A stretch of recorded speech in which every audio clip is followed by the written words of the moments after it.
Alhamdulillah, wassalatu wassalamu ala Rasulillah wa ala alihi wa sahbihi wa man tabi'ahum bi ihsanin ila yaumiddin.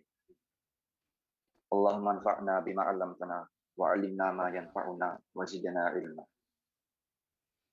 Kami mengucapkan terima kasih sebelumnya atas waktu yang telah diberikan, sesuatu yang telah Ustadz luangkan untuk kami. Semoga Ustadz dan keluarga senantiasa dalam lindungan Allah Subhanahu wa taala. Amin. Juga terima kasih kepada orang tua kami, sanak keluarga, sahabat-sahabat yang kami cintai karena Allah. Insya Allah kita selalu dalam lindungan Allah Subhanahu wa taala. Berikutnya, mohon izin kami sampaikan tata tertib kajian online agar dapat berjalan dengan hikmah dan jamaah mendapatkan manfaat yang sebesar-besarnya. Baik, yang pertama, mari kita meluruskan niat untuk sama-sama menimba ilmu dan mengharap ridho Allah semata. Yang kedua, juga mari kita sama-sama menyimak dengan penuh perhatian dan berusaha mencatat faedah-faedah yang akan disampaikan Ustadz.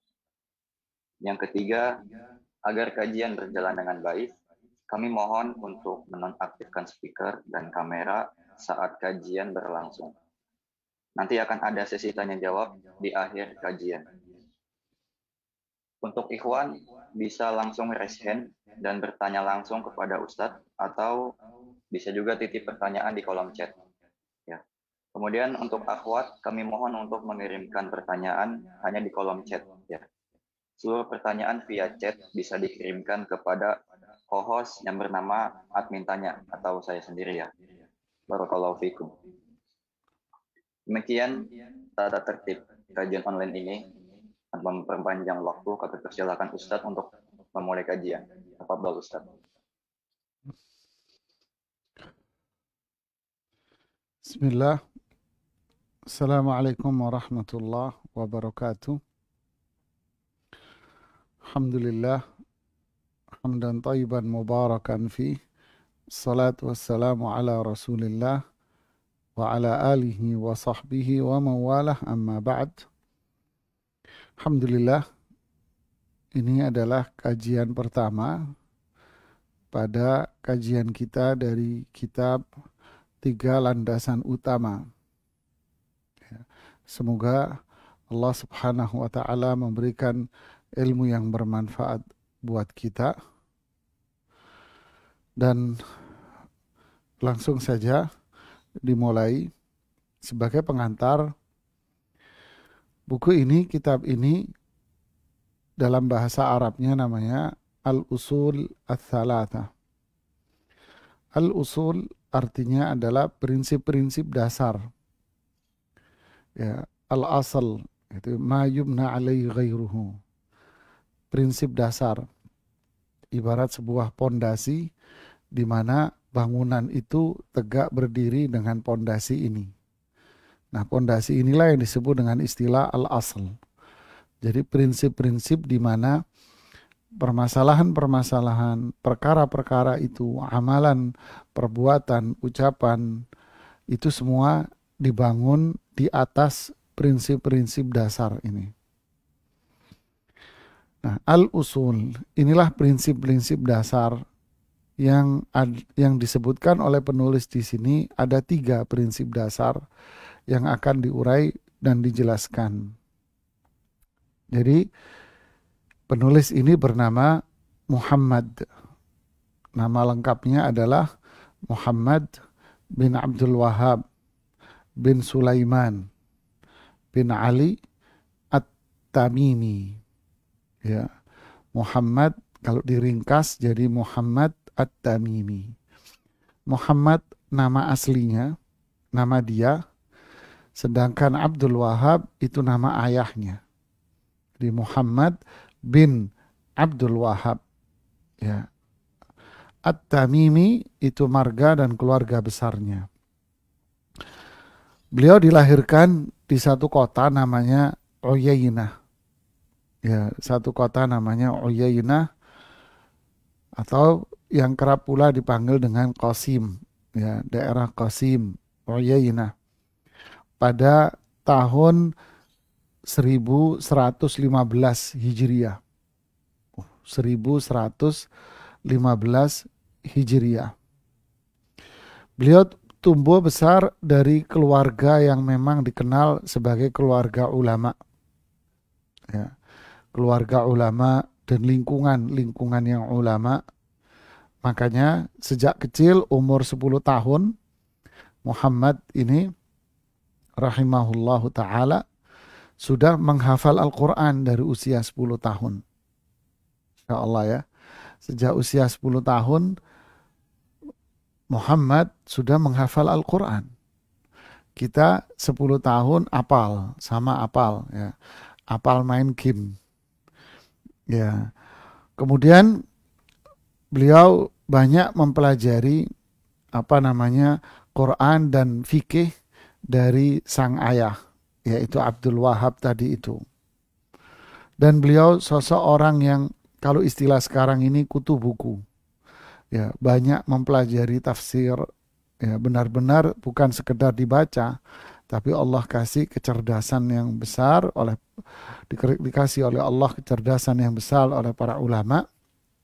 Karena ilmu ini berkembang dengan lewat tangan-tangan para ulama, berarti merekalah orang-orang yang dipilih oleh Allah untuk menyebarkan syariah Islam ini.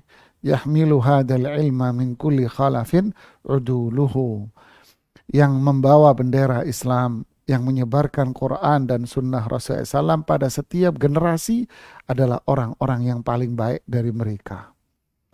Akalnya, otaknya paling tinggi, kecerdasannya, amalannya, konsekuensinya paling baik di antara yang ada. Sehingga beliau mempelajari Quran, tafsir, mempelajari fikih, mempelajari hadis siang dan malam. Beliau mempelajari berbagai macam dimensi ilmu yang ada dalam syariat Islam ini. Beliau berkeliling dari satu kota ke kota yang lain yang ada di daerah Saudi untuk mempelajari ilmu ini. Ringkas cerita, beliau wafat pada tahun 1153. Jadi beliau wafat pada tahun 1153. Beliau berdakwah dan alhamdulillah Allah berikan kemudahan bagi beliau sehingga dakwah yang beliau sampaikan itu benar-benar mendapatkan kesuksesan dan keberhasilan yang begitu besar. Di antara kemudahan yang Allah berikan adalah Allah berikan kemudahan bagi Syekh Muhammad Al-Imam Muhammad Syekhul Islam Muhammad At-Tamimi. Allah berikan kemudahan dengan menikahi putri sang penguasa Unaiza Qasim Arab Saudi saat itu. Nah, dengan demikian beliau bisa leluasa untuk menyebarkan Al-Quran, menyebarkan sunnah Rasulullah Sallallahu Alaihi Wasallam, di mana saat itu negeri itu didominasi dengan berbagai macam fenomena kemusyrikan di mana-mana. Ngalap berkah, mencari berkah itu banyak dari situs-situs sejarah, dari tempat-tempat di mana Rasulullah SAW dulu melewatinya, dari kuburan-kuburan, pohon, batu, luar biasa kemusyrikan yang menyebar saat itu. Ya, akhirnya beliau berdakwah menyelamatkan manusia dari kemusyrikan itu dan mendapatkan Allah berikan keberhasilan, Allah berikan kemudahan untuk mendapatkan keberhasilan dan tersebarnya dakwah tauhid di tengah-tengah mereka. Tentu keberhasilan beliau ini tidak akan diterima dengan mudah oleh para lawan. Ya, pastilah itulah kehidupan. Ya, orang yang tidak suka pasti akan banyak. Ya, saat itu kan banyak penjajahan Jepang. Ya, di negeri-negeri sekitar itu dijajah oleh Jepang seperti Mesir dan sekitarnya. Penjajahan Jepang mendominasi dan kaum-kaum tasawuf juga sangat mendominasi, khususnya yang berada di Makkah. Jadi saat itu Makkah banyak didominasi oleh orang-orang Sufi. Dengan keberhasilan Syekh Muhammad At-Tamimi, Imam Muhammad At-Tamimi tentu tidak disukai oleh mereka. Sehingga muncullah tuduhan-tuduhan yang negatif pada diri beliau. Nah, itulah biasa dan itu terjadi dari zaman Rasulullah Sallallahu Alaihi Wasallam.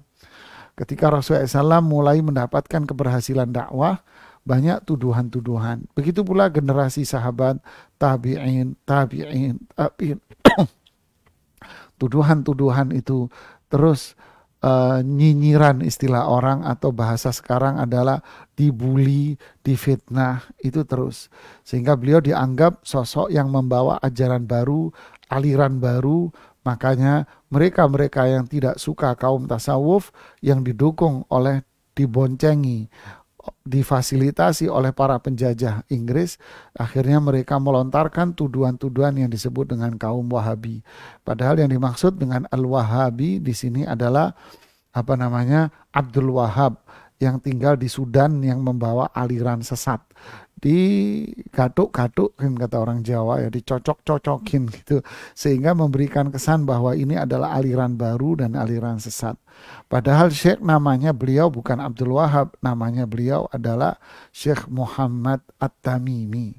Jadi dari sini aja salah penamaan gitu kan ya. Dan juga apalagi dari sisi dakwah beliau tidak mengajak kepada apapun, tapi yang beliau ajak hanyalah kembali kepada Al-Quran, kembali kepada sunnah Rasulullah Sallallahu Alaihi Wasallam. Makanya tulisan-tulisan beliau itu terkenal dengan tulisan yang ringkas-ringkas, simpel-simpel, tetapi syarat dengan makna yang sangat dalam. Dan banyak dipenuhi dengan dalil-dalil dari Al-Quran dan dalil-dalil dari hadis Rasulullah Sallallahu Alaihi Wasallam. Beliau tidak keluar dari Quran, beliau tidak keluar dari hadis dengan pemahaman para sahabat salafus saleh, dari tafsir-tafsir para sahabat, dari penjelasan para sahabat dan para tabi'in. Nah, inilah profil sedikit tentang penulis yaitu Muhammad At-Tamimi dengan judulnya namanya Al-Usul Ats-Tsalatsah. Semoga Allah memberikan kemudahan buat kita semuanya. Jadi tulisan beliau cukup banyak, ada kitab tauhid ya, dan ada lagi sangat banyak sekali ya. Biasanya kalau kita baru pertama kali belajar akidah, belajar tauhid, maka yang kita pelajari pertama adalah prinsip dasarnya dulu. Ya, orang belajar memasak, maka prinsip dasar masak memasak yang diajarkan. Orang belajar karate, yang diajarin pertama kali apa? Prinsip dasar karate, dan begitulah seterusnya.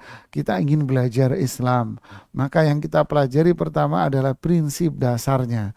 Jangan belajar genteng kalau Anda nggak paham. Jangan belajar desain interior dan eksterior, sedangkan pondasinya aja rusak. Begitulah kira-kira. Barakallahu fikum. Ya, silahkan dibaca kitabnya.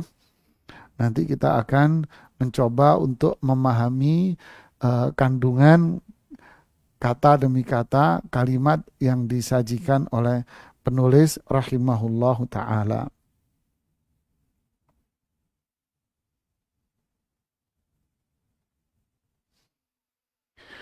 Ya.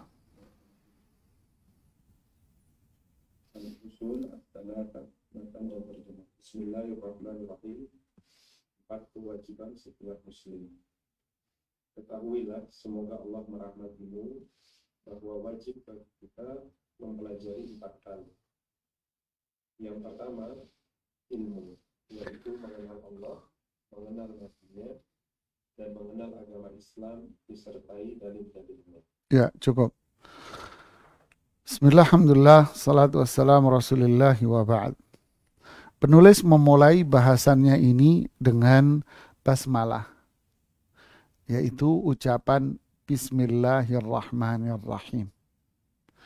Kenapa segala sesuatu harus dimulai dengan basmalah? Kenapa harus dimulai dengan basmalah? Ini penting, ini mengandung banyak pelajaran buat kita. Ada apa dengan kalimat Bismillah ini? Ya.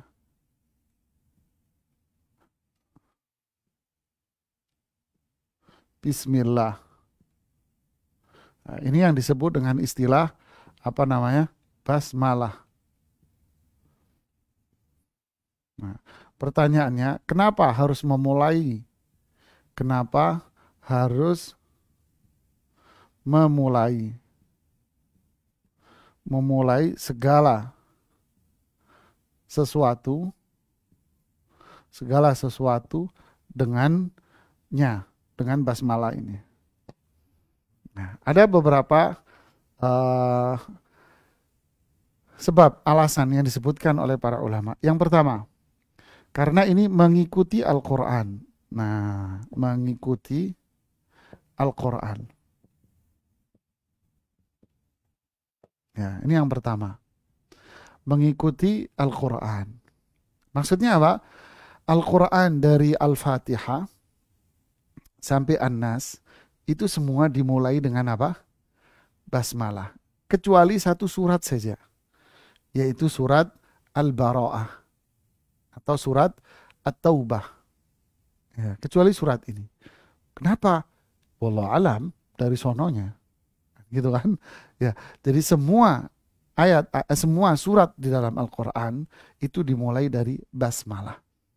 Jadi kalau kita memulai sesuatu, maka kita mengikuti Al-Quran. Kita memulainya dengan apa? Basmalah. Kita mulai dengan membaca Bismillah. Yang kedua, alasannya adalah mengikuti Rasulullah. Mengikuti Rasulullah SAW. Kenapa? Karena Rasulullah SAW dalam semua surat-surat yang beliau buat. Nah, kita tahu bahwa Rasulullah SAW itu menulis banyak surat. Ya. Beliau mulai dari hijrah ke Madinah, sejak mulai hijrah, terus beliau memulai surat sampai masuk tahun ke-9. Beliau banyak sekali menulis surat, mulai dari kepada raja-raja, kepada kepala suku, kepada individu-individu yang dianggap tokoh di sana berpengaruh. Beliau tulis Bismillahirrahmanirrahim min Muhammad. Ya, dari Muhammad. Dimulai dengan Bismillah. Jadi kalau kita memulai segala sesuatu dengan basmalah, maka kita telah mengikuti Al-Quran dan kita telah mengikuti sunnah Rasulullah Sallallahu Alaihi Wasallam. Di dalam yang ketiga, ya, memulai basmalah, ya, memulai basmalah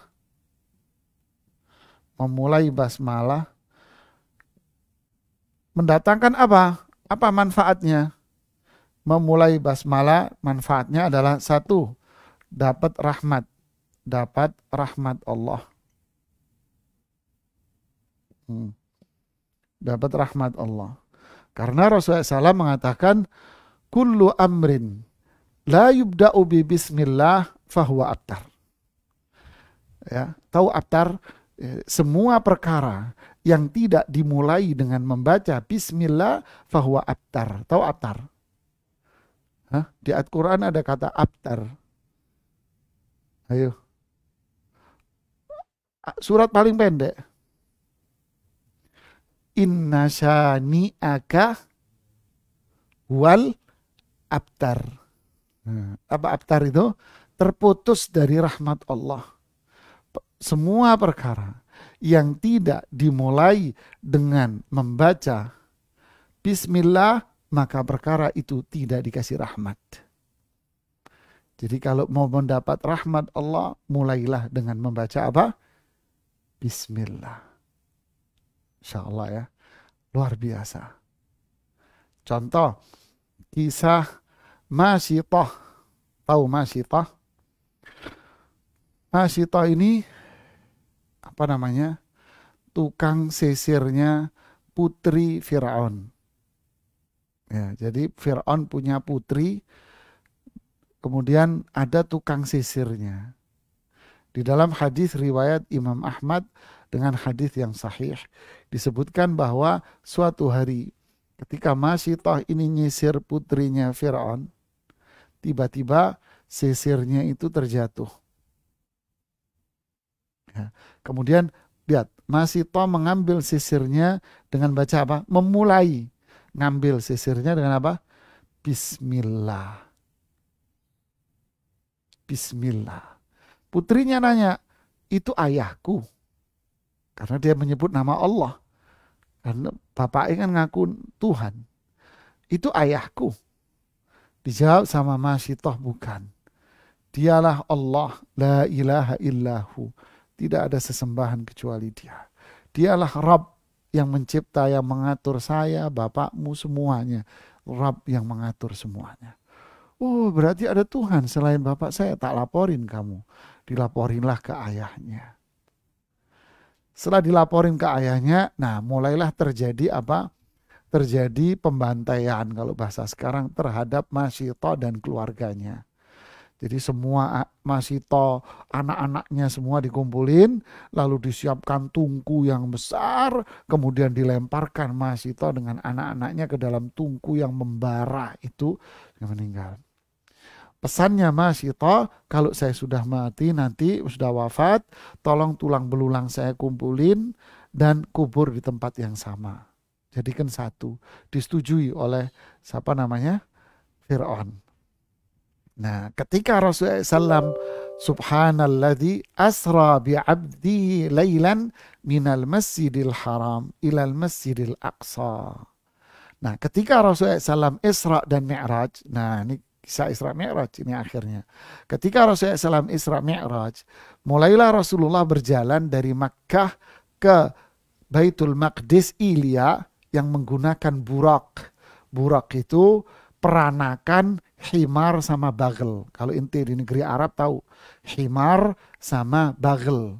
Lahirlah seperti kuda Jawa kecil. Lahirlah seperti kuda Jawa, namanya burak.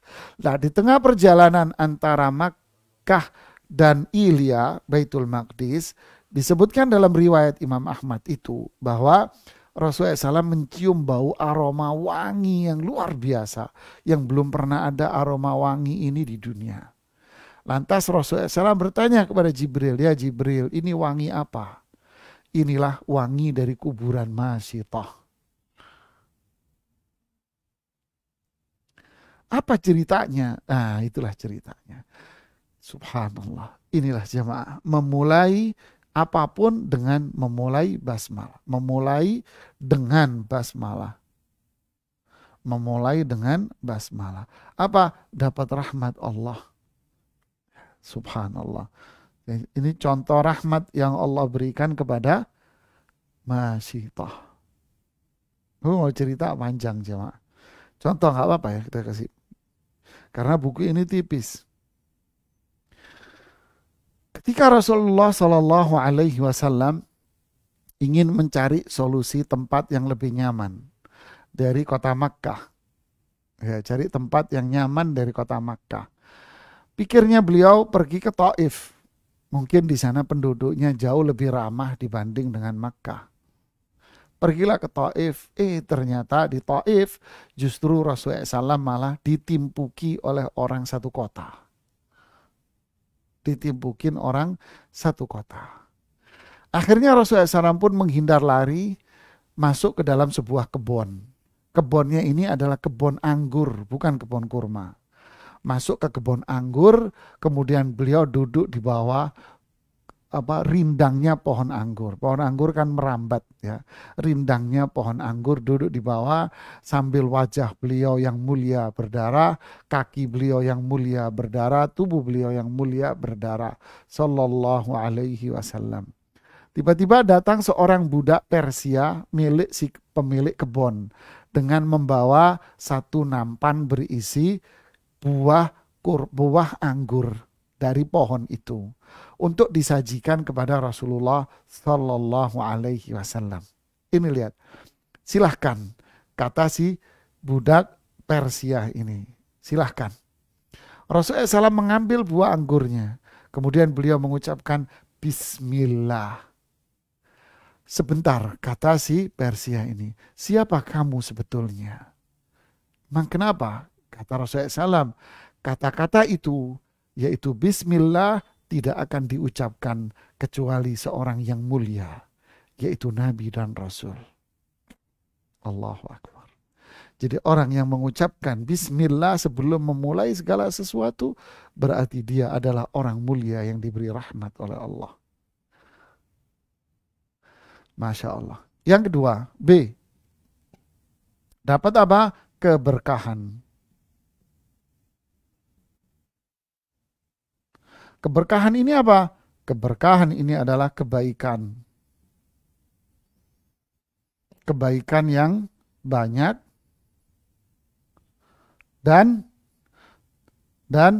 terus bertambah.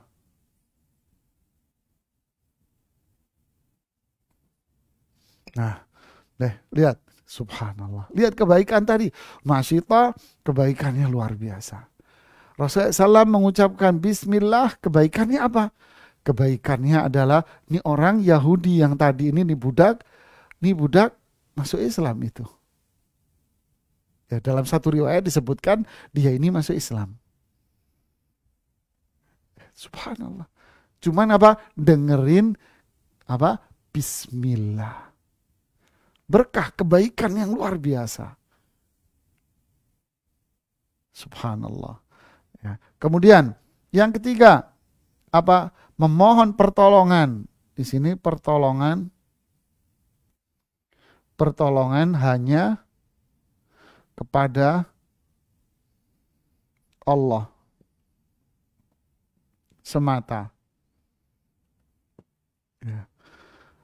Kepada Allah semata. Di dalam hadis riwayat Imam Muslim dan Tirmidzi disebutkan, lihat, jika seseorang masuk rumah, lihat nih jamaah ya, ketika kita masuk rumah, kita buka nih daun pintunya, ya, engselnya kita pegang, kita buka nih pintunya. Ketika kita membuka pintunya ini, Rasulullah SAW menyuruh kita untuk membaca apa? Bismillah. Baca Bismillah. Setan akan mengatakan, la mabita lakumul yauma. Malam ini kalian gak punya tempat tinggal. Setan ngomong sama CS-nya, kalian gak punya tempat tinggal. Allahu Akbar.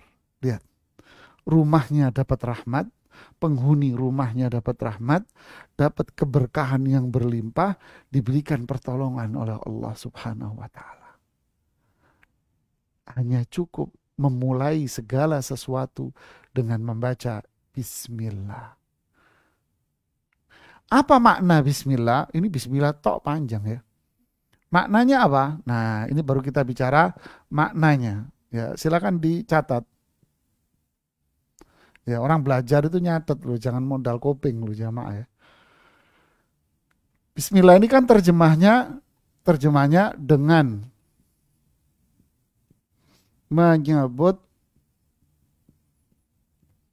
menyebut nama Allah.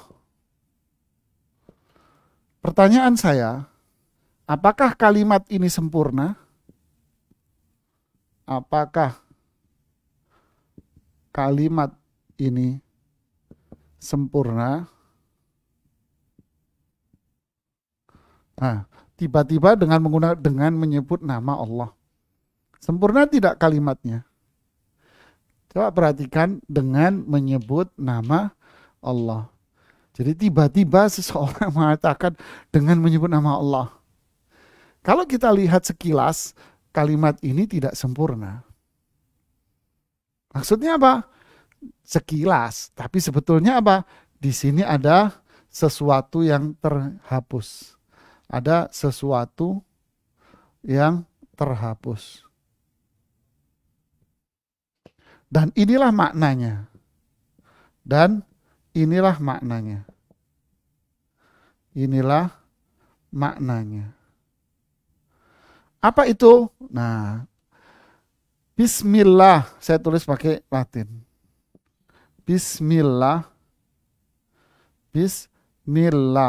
Ya, Bismillah. Apa yang mau kita perbuat? Nah, ini di sini terhapusnya. Ya, Bismillah di sini. Kalimat setelahnya, bukan sebelumnya. Ya, bukan sebelumnya. Bismillah, mau ngapain? Makan. Berarti Bismillah, saya makan. Walaupun kita nggak ngomong. Nah nih, makanan.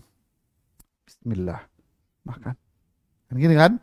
Bismillah terus kita suap. Bismillah kita minum. Cita masyitoh tadi. Bismillah pakai fisik gerak. Berarti maknanya apa? Maknanya Bismillah saya makan. Seakan-akan gitu bunyinya. Bismillah saya minum. Bismillah saya ngambil sisir. Bismillah saya buka pintu. Jika kalian mau tidur, matikan lampu. Pencet saklarnya, baca apa? Bismillah. Tutup jendela. Bismillah. Berarti apa? Bismillah saya matiin lampu. Bismillah saya tutup jendela. Bismillah saya tutup pintu. Kata Rasulullah SAW apa? Jangankan setan, tikus nggak masuk rumah Anda. Hadisnya sahih. Tikus nggak masuk rumah kamu. Kenapa? Karena tikus itu sahibnya setan. Kenapa kebakaran di rumah? Karena tikuslah yang nyentil dengan giginya dan mulutnya di dalam riwayat hadis yang sahih. Kok bisa? Pernah di Masjid Nabawi, di Masjid Rasulullah SAW. Dulu kan pakai lampu, orang Jawa bilang ople. Apa lampu apa namanya? Apa? Sentir. Ya, kayak obor gitu kan. Ya, disentil sama si tikusnya. Akhirnya kebakaran seukuran koin kecil, kata Abdullah bin Abbas. Loh kalau sekarang konsleting listrik. Nah, wah kayak subhanallah ya. Bismillah saya makan. Bismillah. Berarti maknanya apa ini? Berarti inilah makna sastranya namanya penyempitan arti. Penyempitan arti. Penyempitan arti. Maksudnya penyempitan arti itu apa?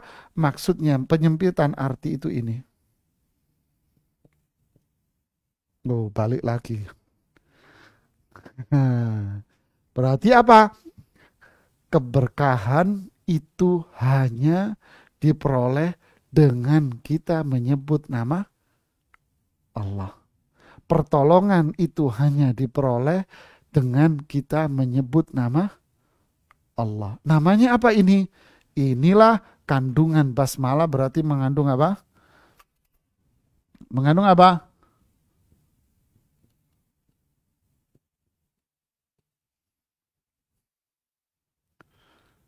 Paham?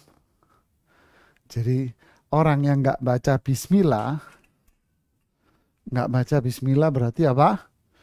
Dimurkai. Ada kisah seorang sahabat makan tangan kiri. Rasulullah SAW mengatakan, makanlah kamu pakai tangan kanan. Baca bismillah, makan tangan kanan. Ngeyel, nolak, bantah. Tidak ya Rasulullah. Saya nggak bisa. Rasulullah mengatakan, mulai hari ini kamu tidak akan bisa mengangkat tangan kananmu. Sejak saat itu, orang itu tidak bisa mengangkat tangan kanannya. Karena dia menolak tuntunan Rasulullah Shallallahu Alaihi Wasallam. Inilah tuntunan beliau. Makanya semua para ulama memulai tulisan segala sesuatunya dengan baca apa? Bismillah. Kita pun dianjurkan, sangat dianjurkan untuk memulai segala sesuatu dari perbuatan kita dengan apa? Bismillah. Barakallahu fiik. Ya, silakan kalau mau dicatat, ya boleh.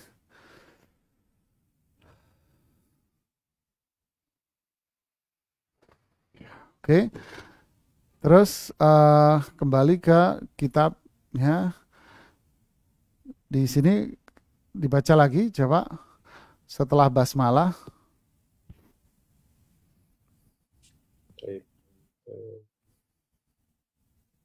Diulang lagi Ustadz ya. Ya. Ketahuilah semoga Allah merahmatimu bahwa wajib bagi kita mempelajari 4 hal.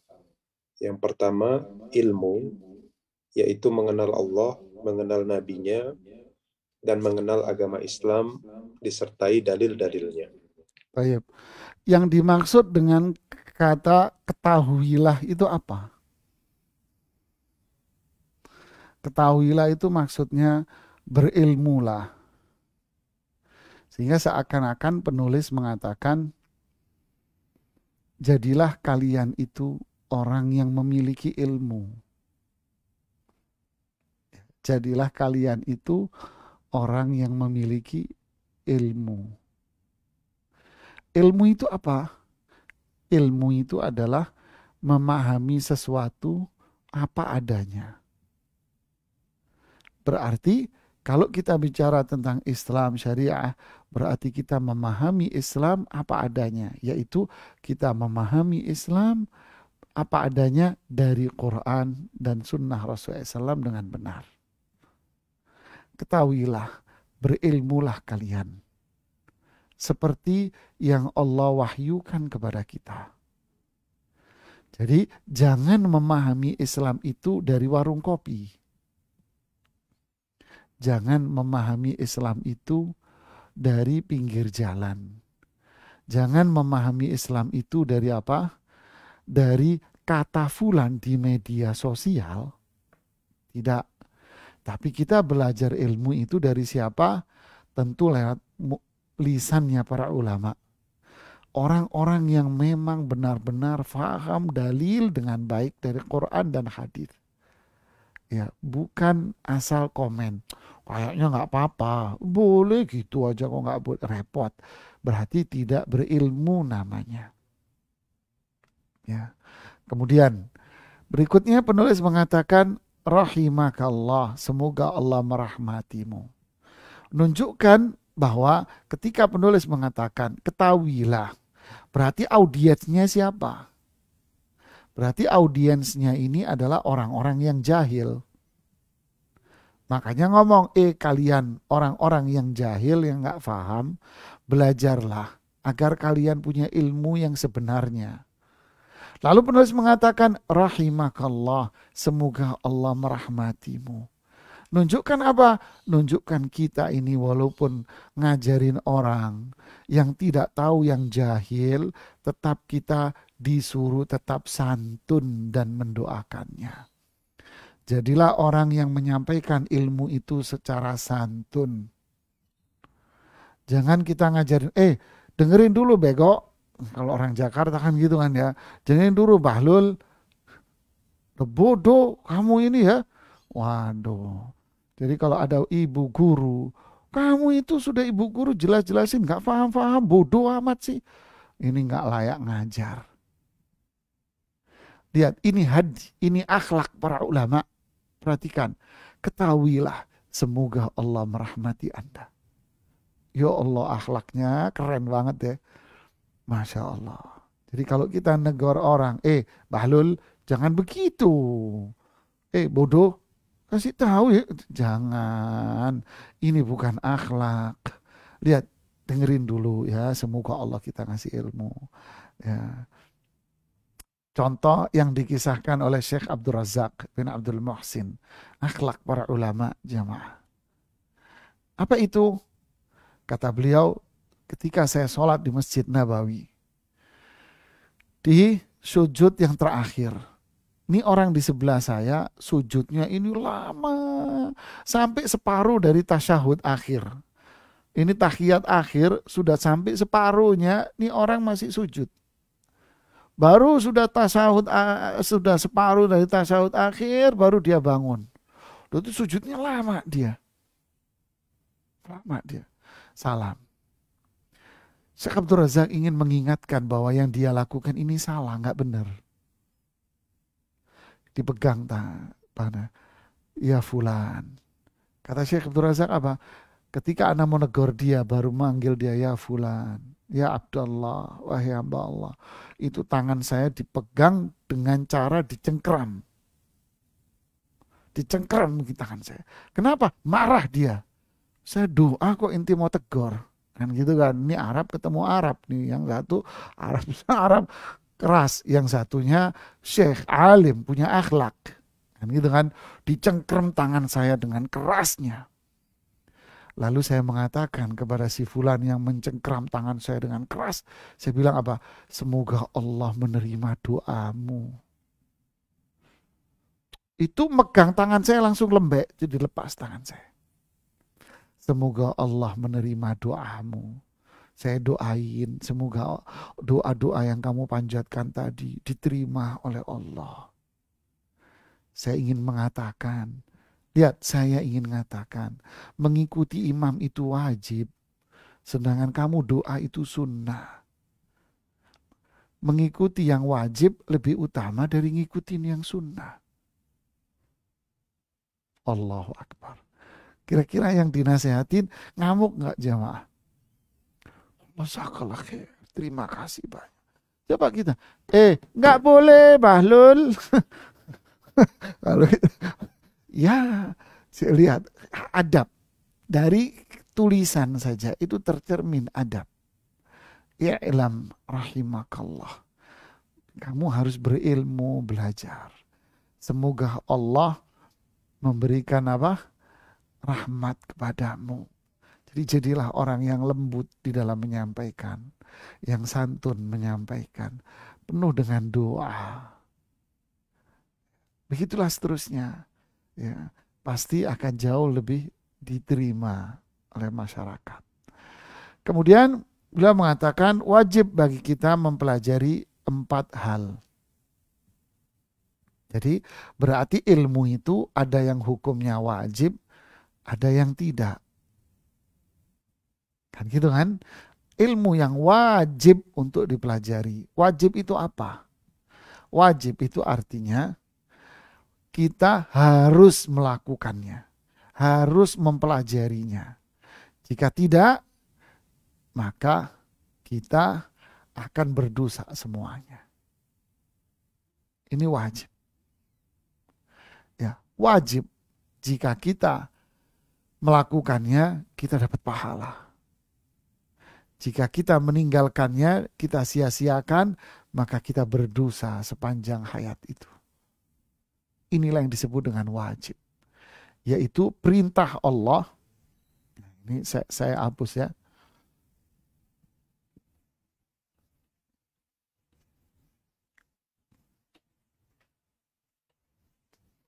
Wajib itu apa? Wajib itu perintah. Perintah Allah.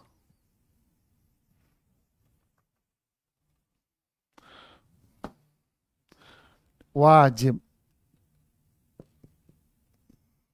Wajib ini apa? Perintah Allah.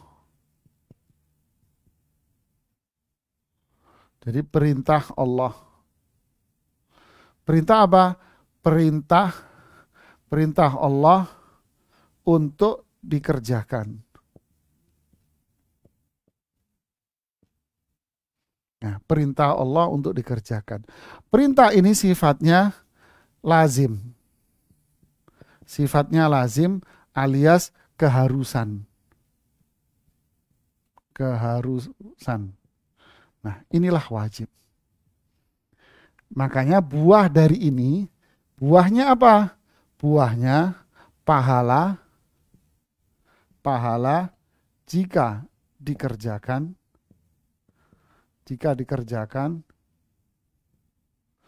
terus dosa jika ditinggalkan.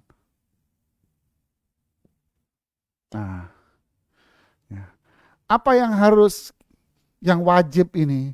Yang wajib adalah, nah disebutkan di situ ada 4 ilmu. Yang wajib itu ilmu. Ilmu ini apa? Mempelajari. Ya, ilmu ini apa? Mempelajari. Nah, mempelajari.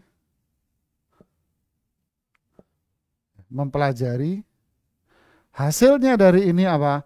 Hasilnya membenarkan. Dari membenarkan hasilnya apa? Yakin. Dari sini namanya iman.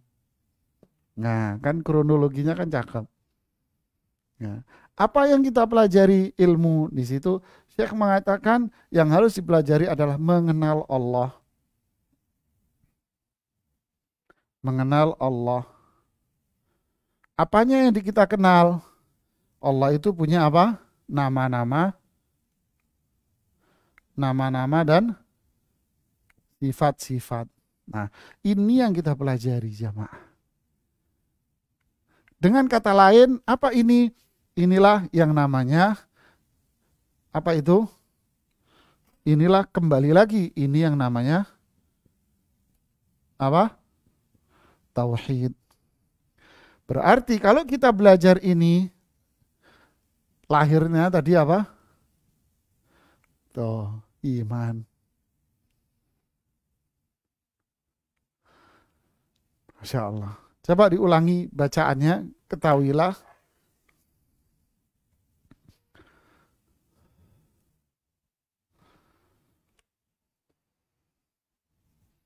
Ya, coba diulangi lagi bacanya. Ketahuilah, semoga Allah merahmatimu, bahwa wajib bagi kita mempelajari 4 hal. Yang pertama, ilmu, yaitu mengenal Allah, mengenal nabinya, dan mengenal agama Islam disertai dalil-dalilnya. Masya Allah. Lihat, berarti yang harus kita pelajari di sini apa? Mengenal Allah. Terus abis itu yang kedua, mengenal Rasulullah. Nah, mengenal Rasulullah akan melahirkan apa? Akan melahirkan ittiba, ya kan? Nah, melahirkan ittiba. Apa ittiba ini? Ittiba ini maksudnya apa? Mengikuti sunnahnya, mengamalkan sunnahnya. Berarti apa? Berarti 2 biru ini, inilah namanya 2 kalimat syahadat. 2 kalimat syahadat itu apa? Asyhadu an la ilaha illallah. Mengenal Allah. Tauhid. Wa asyhadu anna Muhammadan abduhu wa rasuluh. Berarti syahadat yang kedua apa? Mengenal Rasulullah SAW. Berarti maknanya apa? Kita dianjurkan ittiba, mengikuti sunnah Rasulullah SAW. Mengenal Rasulullah SAW dengan apa? Pelajari sirahnya.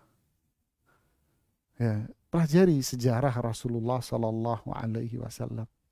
Ketika kita pelajari sejarah Rasulullah SAW, kita akan tahu akhlaknya Rasulullah. Kita tahu tentang wahyu. Oh, ini ayat ini turun di sini, ini turun di sini. Kita akan tahu. Terus pelajari sunnahnya. Apa yang dimaksud dengan sunnah di sini? Yang dimaksud di sini adalah petunjuknya, perilakunya, perbuatannya, ucapannya, kesehariannya. Ini yang disebut dengan sunnah. Baik berkaitan dengan ibadah, akhlak, tauhid, akidah, semuanya. Inilah sunnah Nabi. Ya, jadi kita wajib berilmu. Yaitu mempelajari, lahirlah membenarkan, lahirlah yakin, itulah iman.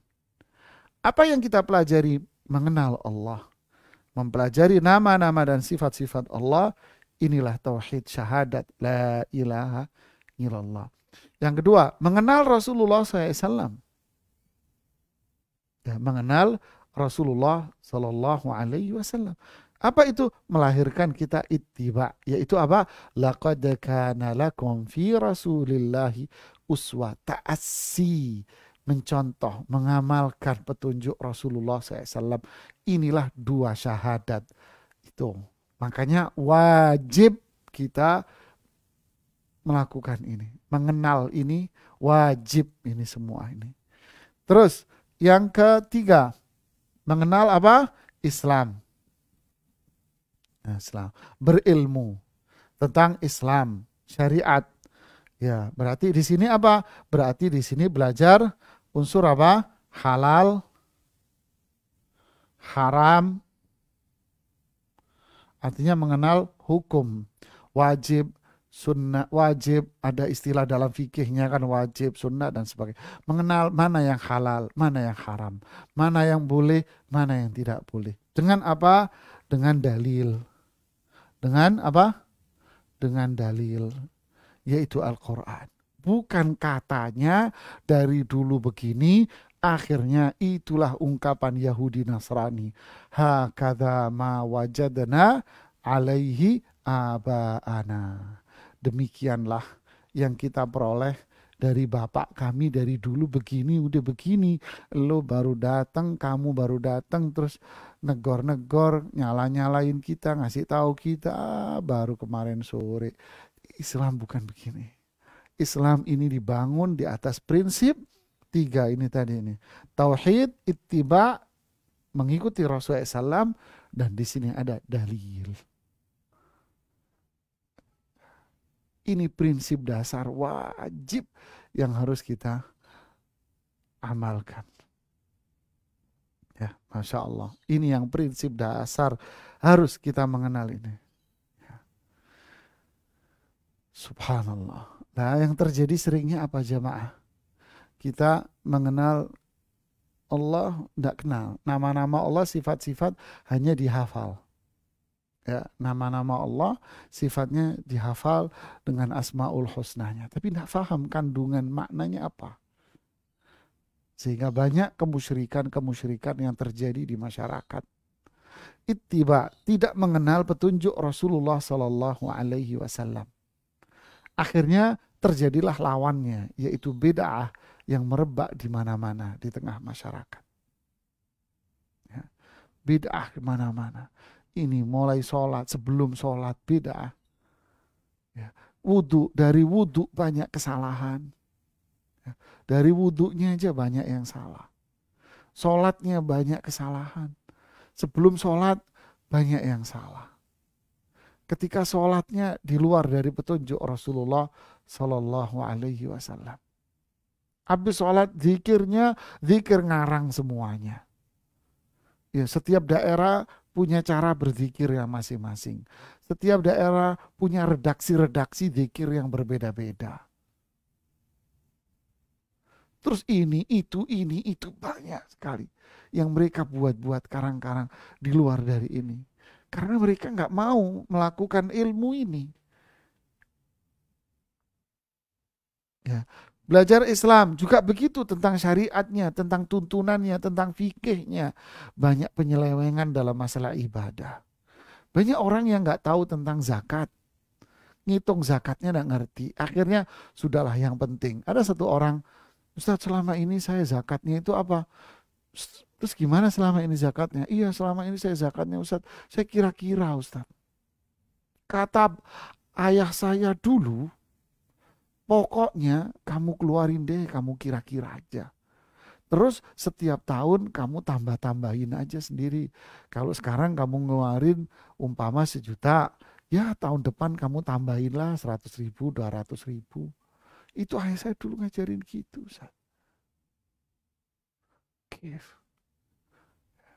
Tidak bisa ini. Zakat di karang-karang, hitungnya kurang lebih. Ya kan? Wah ini berapa ini? Bisnisnya banyak mengandung unsur riba, mengandung unsur haram. Ini itu. Karena tidak belajar. Sebagaimana? Puasa banyak dipenuhi dengan puasa yang itu tadi. Demikian dari dulu nenek moyang kita puasa. Haji. Ya Allah, banyak orang semangat haji. Tapi manasik yang dia lakukan jauh dari tuntunan Rasulullah SAW. Kasihan, nabung cukup lama dia. Nunggu cukup lama ketika berangkat haji. Tidak ada ilmunya. Ya kita hanya bisa mendoakan aja. Semoga Allah ampuni dan semoga Allah terima hajinya. Tapi gak sesuai dengan manasik Rasulullah SAW. Akhirnya masyarakat kita hari demi hari jauh dari tauhid. Syirik dianggap Islam yang paling baik. Syirik dianggap cinta. Bid'ah dianggap mendekatkan diri kepada Allah dengan cara yang paling baik. Tidak mengenal akhirnya hukum-hukum kejahilan di mana-mana. Ini fenomena masyarakat. Masya Allah. Makanya jamaah, orang yang berilmu ini keutamaannya banyak. Ya, keutamaannya banyak sekali orang yang mempelajari ilmu. Ya, saya ada kajian subuh di YouTube, apa tema besarnya? Resep Bahagia Imam Ibnu Qayyim, sudah ada 79 serial. Ada di situ sekian belas seri, saya nggak tahu, sekian belas seri itu saya bicara tentang apa? mulia, mulia dengan ilmu. Ya, kemuliaan itu dengan ilmu. Silakan nanti dilihat di website saya. Saya punya website Nizar Saad Jabal. Nanti buka di situ di rubrik kajian subuh. Ya, resep bahagia Ibnu Qayyim. Pencet di situ ada cari resep bahagia Ibnu Qayyim. Langsung muncul di situ seri 1, 2, 3, 4 bisa Anda tonton secara berseri. Ya, kalau cari di YouTube kan agak ngacak. Ya. Nah, inilah perintah wajib bagi kita untuk belajar. Perintah Allah untuk dikerjakan. Sifatnya lazim, harus. Apa itu? Berilmu. Harus ini. Kalau enggak, nanti gimana Allah mempertanggungjawabkan kehidupan kita? Nanti gimana Allah minta pertanggungjawaban atas kehidupan kita? Terus bagaimana kita mempertanggungjawabkan syahadat kita? Bagaimana kita mempertanggungjawabkan umur kita, syahadat kita, keislaman kita. Sedangkan kita selama ini tak berilmu. Ya. Selama ini kita nggak berilmu. Masya Allah. Ya, anak kira sampai di sini aja dulu. Ya, dikit-dikit, banyak-banyak nanti muntah katanya. Sampai di sini saja. Nah, nanti kita akan lanjutkan di poin-poin yang berikutnya di pertemuan selanjutnya. Silakan kalau ada yang mau bertanya, dibacakan pertanyaannya. Atau langsung mau bertanya, silakan.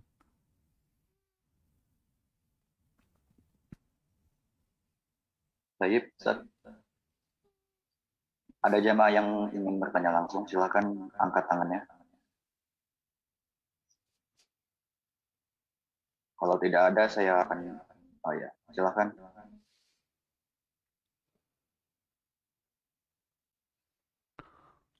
Biasanya nunggu yang mulai. Kalau ada yang mulai, yang lain ikut-ikutan.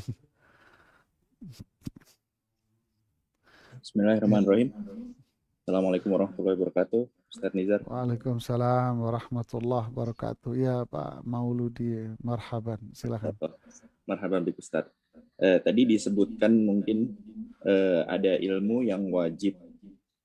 Selain wajib mungkin ilmu sunnah itu di pertemuan yang akan datang atau Anda bisa tanyakan hari ini Ustaz? Silakan, ditanyakan enggak apa-apa. Apa itu contohnya ilmu yang sunnah mungkin? Barakallahu fikum Ustaz atas jawabannya. Ya, bismillah, alhamdulillah, salatu wassalamu ala rasulillah wa Memang para ulama itu mengatakan ada ilmu yang sifatnya fardu aini, ya, ada ilmu yang namanya fardu kifai. Kifai ini cukup dilakukan oleh sebagian, yang lain kalau nggak paham nanya sama dia. Tapi kalau fardu aini itu harus dilakukan. Nah, yang disajikan oleh Al-Imam Muhammad At-Tamimi di sini adalah ini prinsip dasar. Semua orang tanpa terkecuali harus memahami konsep dasar ini. Bahwa ilmu yang paling wajib untuk dipelajari oleh setiap orang adalah tanpa terkecuali, tidak ada alasan bagi dia. Apa itu? Ini poin penting ini. Ya, kenali Allah, kenali Rasulullah SAW, karena itu dua kalimat syahadat kita. Jadi tidak ada istilah alasan nanti, oh saya nggak tahu kalau ini syirik. Tidak ada. Selama ini syirik besar, Allah tidak akan ampuni, masuk neraka kekal selama-lamanya. Tidak ada dalih kalau dia mengatakan saya nggak paham. Kecuali dia tinggal di kutub utara atau di negeri mana yang negerinya nggak pernah dengar kata Islam. Tinggal di sebuah pedalaman hutan dengan komunitas sukunya dia, ya tak pernah dengar kalimat Islam di sana, nggak pernah dengar. Bisa jadi terjadi ya, kalau di kita di Indonesia ada pedalaman-pedalaman suku yang nggak kejamah, yang masih virgin itu suku-sukunya, ibaratnya istilahnya gitu. Nah mungkin mereka uzur. Ya, uzur mereka. Tapi kalau negerinya pernah dikasih tahu, apalagi dai banyak yang menyeru mengatakan ini syirik, udahlah, nggak usah dengerin tuh orang suka dikit-dikit syirik, dikit-dikit syirik. Nggak ada alasan. Artinya apa? Dia menyia-nyiakan kewajiban dia untuk belajar. Ya, dia sia-siakan kewajiban untuk belajar dan senantiasa mencari kambing yang warnanya hitam. Padahal tidak ada warna kambing hitam. Yang ada warna kambing hitam sama putih. Ya, menunjukkan kita ini manusia ingin putih, tapi hitamnya pasti ada, namanya manusia. Ya, tapi kalau Anda nyari hitam semuanya tidak ada. Ya. Jadi ini yang wajib dipelajari, mengenal Allah agar kita menjadi hamba yang beriman. Kemudian kenali Rasulullah SAW, karena ini dua syahadat bahwa saya harus ikut Rasulullah SAW dalam segala hal. Nah, masuk dalam ranah Islam, dan di sini itemnya banyak. Apa yang wajib kita pelajari? Kita setiap hari wudhu, berarti wajib setiap individu belajar wudhu sesuai dengan tuntunan Rasulullah SAW.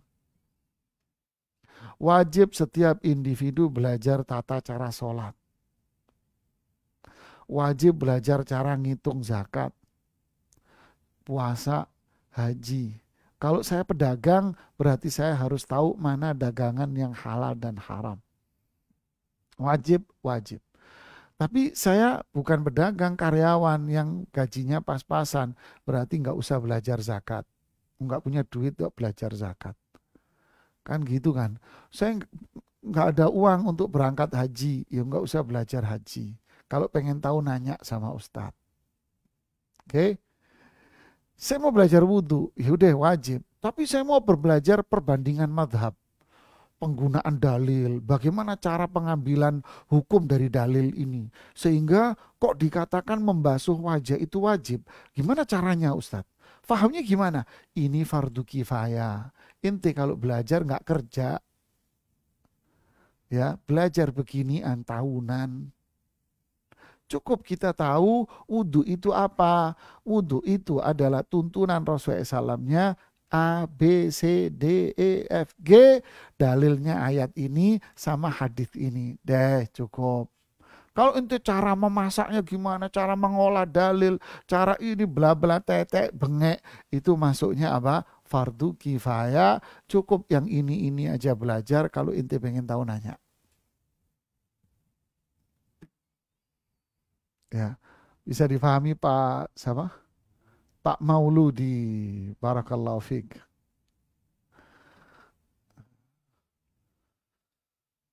Oke. Syukran Ustaz. Insya Allah paham. Ya. Oke, berikutnya yang rasain lagi itu. Assalamualaikum. Waalaikumsalam warahmatullahi wabarakatuh. Ustadz, izin bertanya dan meminta nasihatnya Ustadz. Begini Marhaban. Ustadz, mengenai pentingnya usul salasa ini Ustadz, tentang tauhid ini. Bagaimana caranya kita menyampaikan pentingnya tauhid ini dengan cara yang santun dan mudah dipahami bagi keluarga yang baru saja memeluk agama Islam. Jazakallah. Ya, bismillah, alhamdulillah, salatu wassalamu ala rasulillah ba'd. Masya Allah, ini nunjukin bahwa Al-Akh Emil ini lagi semangat nih. Lagi semangat. Rasulullah SAW mengatakan apa? Khatibin nasa qadra uqulihim. Ajak bicara orang sesuai dengan kemampuan akalnya. Gitu. Kemampuan akalnya. Contoh gini. Ada orang umpama mengatakan doa. Yuk kita ke kuburan si fulan, wali. Dan minta berkah yuk. Cukup Anda mengatakan kalau mau berdoa, cari berkah. Kita carinya sama siapa? Cukup kita mencari sama Allah. Gitu kan, sampaikan dengan bahasa santun. Minta kita sama Allah sudah cukup.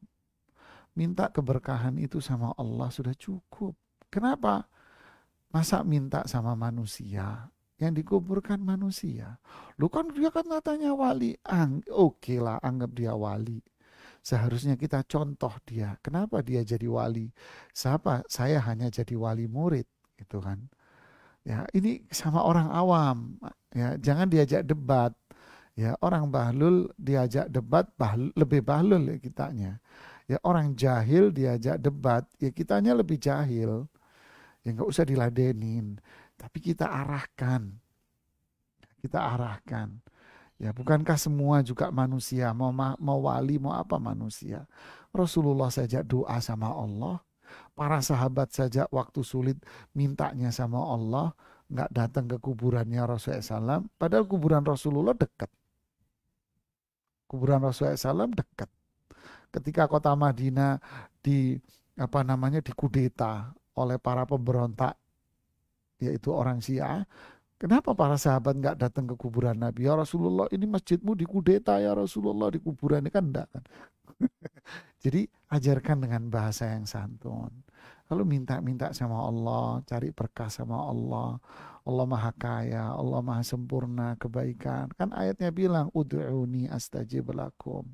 Tapi kata orang berkah, loh kalau berkah ya dia buat dirinya sendiri dong, kan udah mati. Nah, jadi pakai bahasa halus begitu.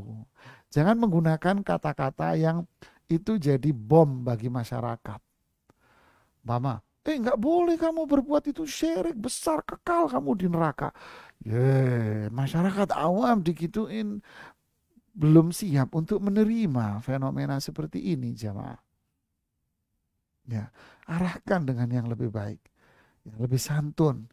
Kayak cerita Syekh Abdul Razak tadi. Masya Allah. Padahal itu kan tidak boleh dia menyelisihi imam. Ya kan? Tapi santunnya beliau lihat. Ya. Masya Allah ya. Semoga Allah menerima doamu. Tak doa yang diterima sama Allah. Tapi jangan gitu lagi ya. Rasulullah SAW juga begitu. Ngelihat orang lari-larian. Masbuk terlambat. Sholat. Dia takbir sebelum masuk shaf sudah takbir dia. Allahu Akbar. Terus dia sambil jalan menuju shaf. Kenapa? Takut ketinggalan rokaatnya. Apa jawaban Rasulullah SAW? Dimarahin? Enggak. Rasulullah bilang apa? Zadakallahu khirsan fala ta'ud. Semoga Allah menjadikan kamu terus bersemangat ibadah ya. Salah. Didoain. Semoga Allah memberikan kamu semangat terus dalam ibadah.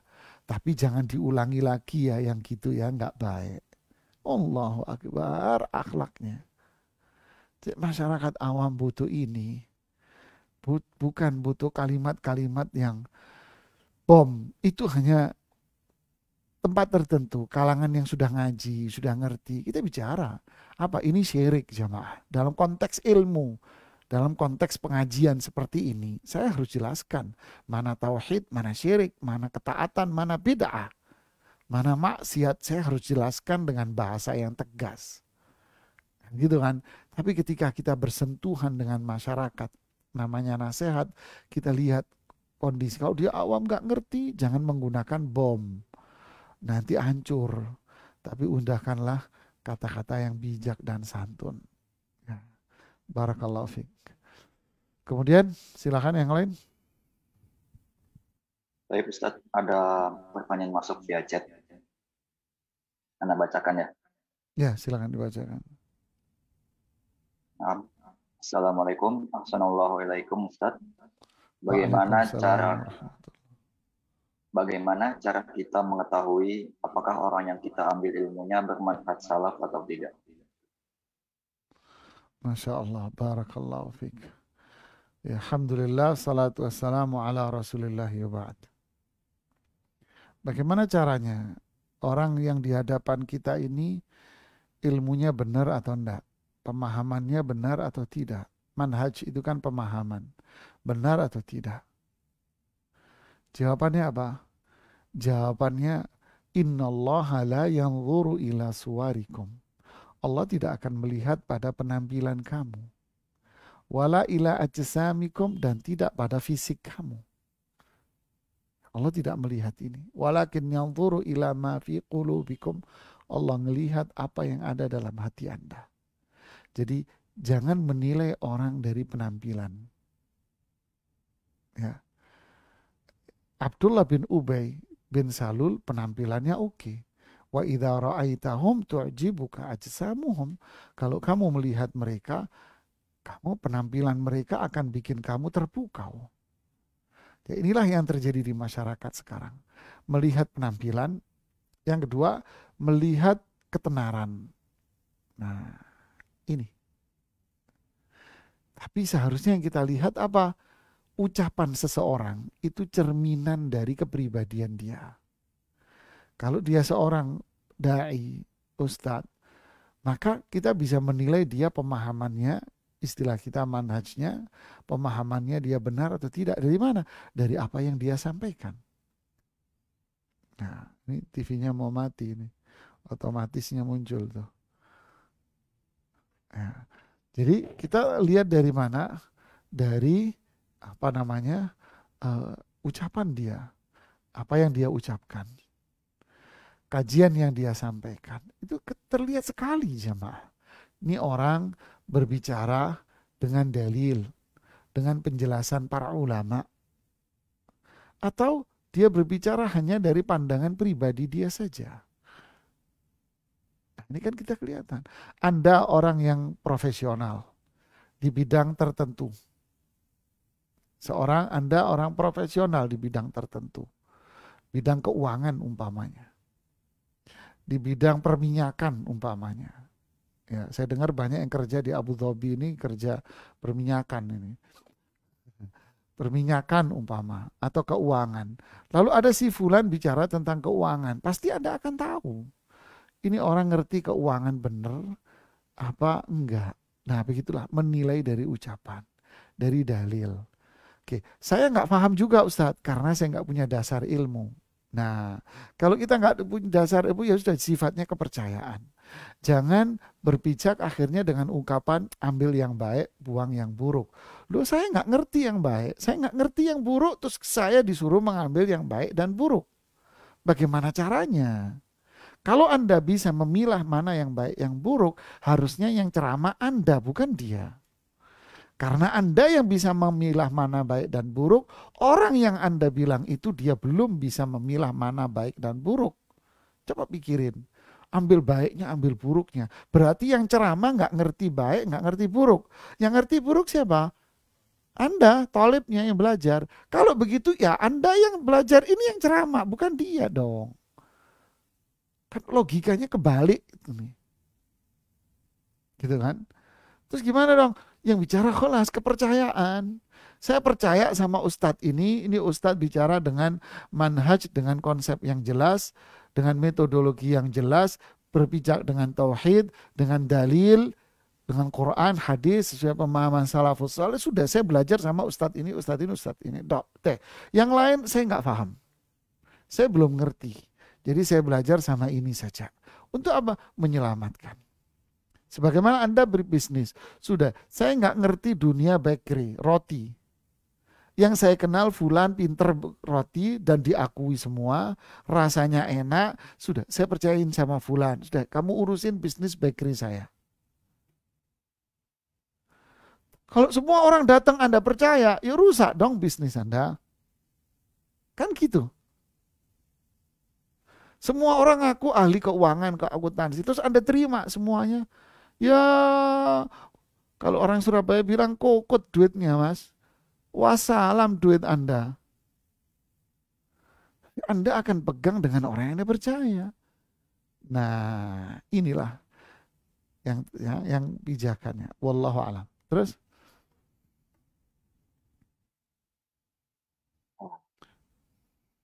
Ada lagi Ustaz? Ya, silakan kalau masih ada pertanyaannya. Dari akhwat ya. Assalamualaikum Ustaz. Waalaikumsalam. Bagaimana jika sholat yang dikerjakan tidak khusyuk? Apakah sholat yang dikerjakan tidak sah? Jika seseorang sholat tidak khusyuk, bagaimana? Ya, bismillah, alhamdulillah, salatu wassalamu rasulullah ya ba'd. Sholatnya sah, dia tidak perlu mengulang. Sholatnya sah, tidak perlu mengulang, cuman kalau orang kerja, ada orang pulang dengan membawa upah yang banyak. Ya, upahnya banyak, dia pulang, Masya Allah. Ya, berkeranjang-keranjang dia bawa upah. Ada satu bawa upahnya cuma 1 keranjang. Ada lagi pulang dengan membawa 1/2 keranjang. Ada lagi yang pulang dengan membawa sebutir 2 butir saja. Semuanya pulang. Ya. Jadi sholatnya sah. Cuman apakah dia membawa pahala dari sholatnya itu? Ini permasalahannya. Seberapa besar sholat kita diterima oleh Allah? Artinya seberapa besar sholat kita menghasilkan pahala. Itulah kadar kekhusyuan kita. Allahu Akbar. Dalam hadis yang sahih, Rasulullah SAW bersabda, berapa banyak orang yang sholat? La yudriku min sholatihi illa thumunah. Dia tidak mendapatkan pahala dari sholatnya kecuali 1/8. Ada yang mendapatkan 1/6. Ada yang mendapatkan 1/5. Ada yang mendapatkan 1/4. Ada yang mendapatkan 1/3, 1/2, kata Rasulullah SAW. Jadi kadar dia mendapatkan pahala dari sholatnya, manfaat, keutamaan dari sholatnya, ya kekhusyuan. Jadi kalau sholatnya tidak ada kekhusyuannya, berarti ya, itulah pepesan kosong. Berarti dia pulang dengan tangan kosong, pepesan kosong. Artinya dia tidak ada kewajiban lagi untuk mengulang sholat, tidak. Nggak ada untuk mengulang. Cuman sholatnya nggak ada hasil apa-apa pada dirinya. Makanya Rasulullah SAW mengatakan di hadis riwayat Imam Tabrani, dihasankan oleh Syekh Albani, rubba musallin la khalaqalahu. Berapa banyak orang yang sholat tidak punya akhlak. Gak ada hasilnya. Coba lihat hasil akhirnya apa? Ya diazab juga, omong dia gak ada apa-apanya sholatnya. Berarti kalau di ayat inna sholata tanha anil fahsya munkar tidak ada.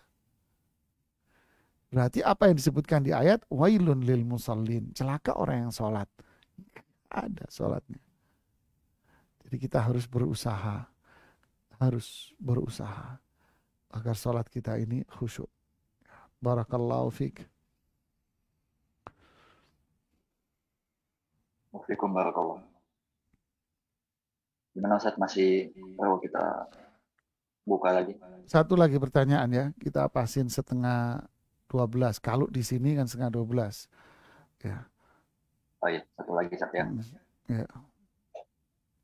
Assalamualaikum Ustaz, barakallahu fiik Ustaz. Waalaikumsalam warahmatullahi wabarakatuh. Mohon penjelasan, apa boleh menghitung zakat mal sendiri dan dibagikan sendiri? Atau afdolnya bagaimana Ustaz? Ya, bismillah, alhamdulillah, salatu wassalamu ala rasulullah. Ngitung zakat sendiri, ya hitung sendirilah. Ya, hitung sendiri. Yang tahu duitnya kan Anda. Yang tahu aset Anda. Hitunglah sendiri, nggak apa-apa. Cuman, apakah Anda tahu cara ngitungnya? Nah, lah itu masalahnya.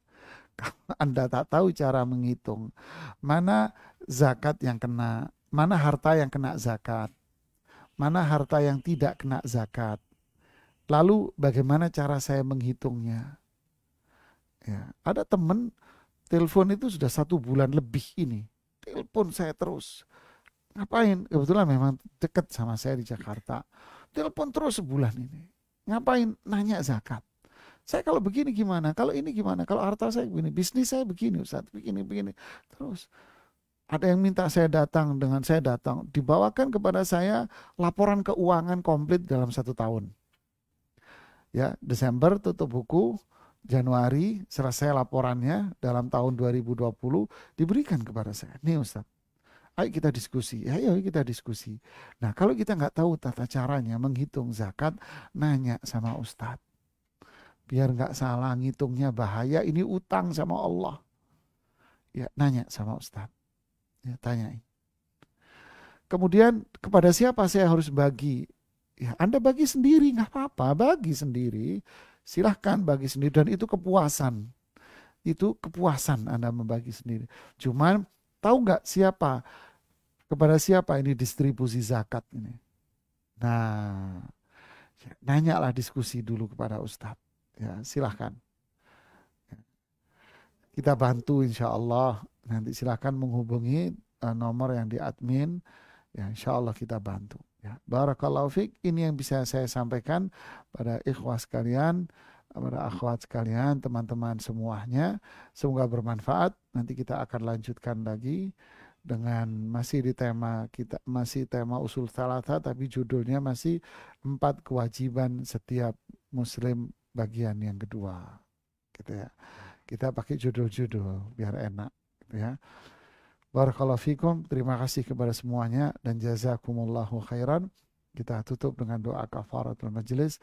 Subhanakallahumma bihamdik, asyhadu an la ilaha illa anta, astaghfiruka wa atubu ilaik. Assalamualaikum warahmatullahi wabarakatuh. Waalaikumsalam warahmatullahi wabarakatuh. Nah, barakallahu fikum Ustaz. Alhamdulillah. Kita telah tiba di penghujung acara ya. Jazakumullah khairan kepada Ustadz atas apa yang telah disampaikan, semoga menjadi amal jariah antum. Dan juga jazakumullah khairan kepada para jamaah yang telah